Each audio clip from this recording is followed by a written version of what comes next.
आप देख रहे हैं न्यूज हिमाचल लाइव। भाजपा प्रदेश अध्यक्ष डॉक्टर राजीव बिंदल ने कहा कि कांग्रेस पार्टी प्रदेश में और देश में पूरी तरह दिशा विहीन और नेतृत्व विहीन दिखाई देती है। 1947 में देश की आजादी के बाद श्री राम जन्म स्थान पर भव्य राम मंदिर का निर्माण उसी प्रकार होना चाहिए था जिस प्रकार सरदार वल्लभ भाई पटेल द्वारा श्री सोमनाथ जी का जीर्णोद्धार हुआ। परंतु श्री जवाहरलाल नेहरू ने उस समय श्री राम जन्म स्थान के ऊपर राम मंदिर निर्माण को अटकाया, भटकाया, लटकाया और वो ताले 50 साल तक लगे रहे।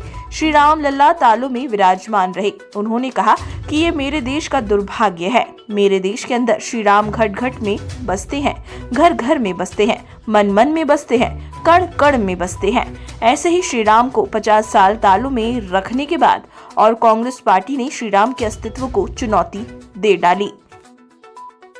कांग्रेस पार्टी प्रदेश में और देश में पूरी तरह दिशा विहीन और नेतृत्व विहीन दिखाई देती है।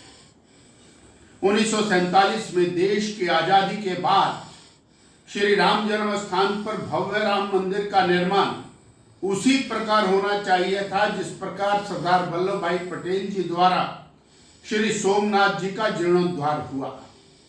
परंतु श्री जवाहरलाल नेहरू जी ने उस समय श्री राम जन्म स्थान के ऊपर राम मंदिर निर्माण को अटकाया, भटकाया, लटकाया और वो ताले 50 साल तक लगे रहे। श्री रामलला तालों में विराजमान रहे। ये मेरे देश का दुर्भाग्य है। मेरे देश के अंदर श्री राम घट घट में बसते हैं, घर घर में बसते हैं, मन मन में बसते हैं, कण कण में बसते हैं। ऐसे श्री राम को 50 साल तालों में रखने के बाद और कांग्रेस पार्टी ने श्री राम के अस्तित्व को चुनौती दे डाली। एफिडेविट फाइल किया कि राम सेतु है या नहीं है। कौन कहता है ये राम सेतु है?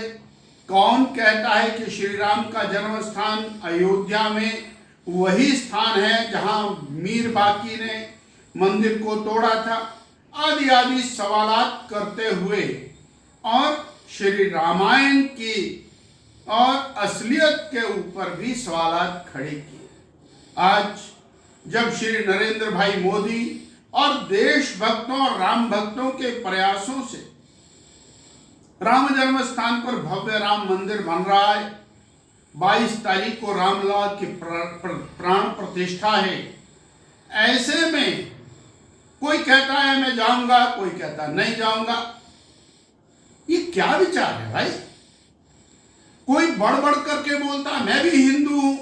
अरे कैसा हिंदू है? पिछले 70 साल राम के अस्तित्व को चुनौती दी। आज आप केवल उसके ऊपर राजनीति कर रहे हैं। कोई कहता 22 तारीख की तिथि ठीक नहीं है। हमारा ये कहना है कि कांग्रेस पार्टी भारत की आत्मा से दूर जा रही है। भारत की आत्मा जो श्री राम में बसती है, भारत के अध्यात्म में बसती है, भारत के इतिहास, भारत की संस्कृति में बसती है, उसको कांग्रेस पार्टी ने सदा नकारा है।